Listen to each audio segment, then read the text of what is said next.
Ikaw ay templo ng Diyos. Mapagpalang araw ng Lunes, kapanalig. Kapistahan po ngayon ni na San Pedro Chanel at San Luis Maria de Montfort. Ito po si Sister Rose Agtarap ng Daughters of St. Paul para sa mabuting balita.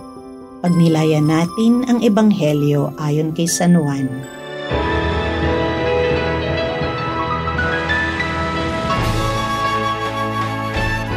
May isang lalaking kabilang sa mga Pariseyo. Nicodemo ang pangalan niya. Pinuno siya ng mga Hudyo.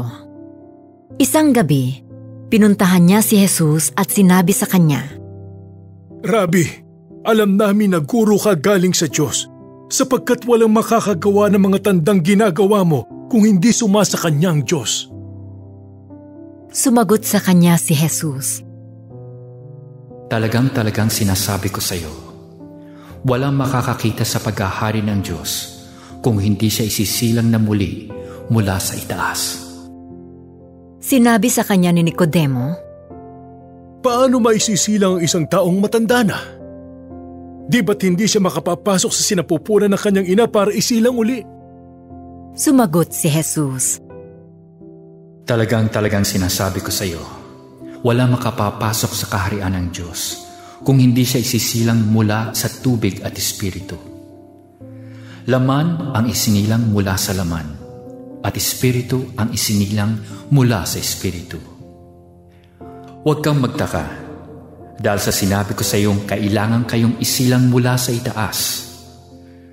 Umiihip ang hangin kung saan ito nais, at naririnig mo ang ihip nito, pero hindi mo alam kung saan ito galing at kung saan ito patungo.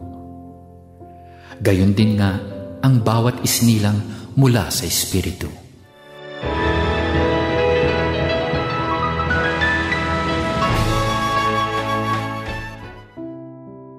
Tubig at Espiritu Santo. Bago pa man magsimula ang buhay ng kalawakan at lupa, magkaugnay na ang hinika ng Diyos at ang tubig. Ayon sa aklat ng Henesis, ang Espiritu ng Diyos ang umaaligid sa ibabaw ng tubig. Ang hininga ng Diyos ang nagbigay ng buhay at kaayusan sa tubig. Sa sakramento ng binyag, matapos tayong manambitan sa Espiritu Santo, nagiging mabisang tanda ng panibagong buhay ang tubig. Ang Espiritong nagbibigay buhay sa tubig na ibinubuhos sa atin ay tanda ng pagsilang natin sa sagradong buhay. Binabahaginan tayo ng kakayanan tumanggap sa biyaya ng buhay ng Diyos at ng Kanyang kabanalan. Hindi lang siya ang banayad na panauhin ng ating kaluluwa tulad ng sinabi ni San Agustin, kundi pinapaging templo tayo ng kanyang banal na hininga. Happiness overload ito para sa atin. Mahiwagang handog na dapat nating ingatan. Kaya, on our part, may role tayo na lagi maging aware sa biyaya ng Espiritu sa atin. Samantalang, pinabanal ng hininga ng Diyos ang tubig na humugas sa ating nakagisnang kasalanan mula sa ating unang magulang. Duty rin natin na makiisa tayo, na maging malinis ang ating kalooban everyday. Magagawa natin ito sa pagiging matibay ang loob na paglabanan ang tukso.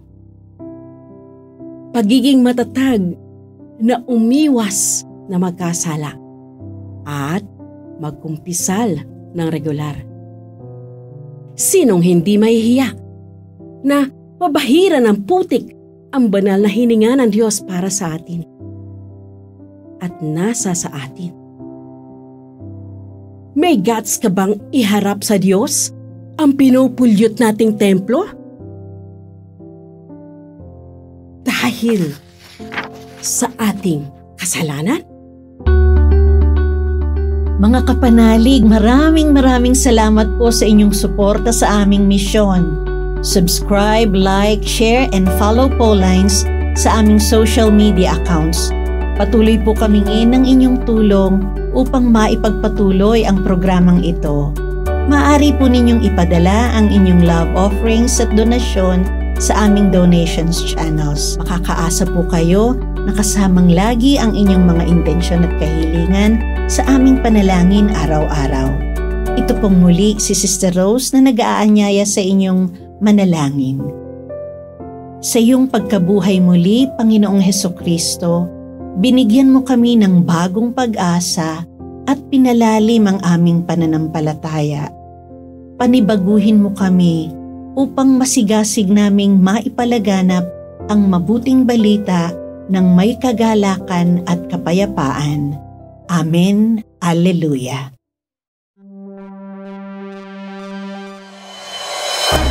We are here to provide a new way of communicating and proclaiming the gospel.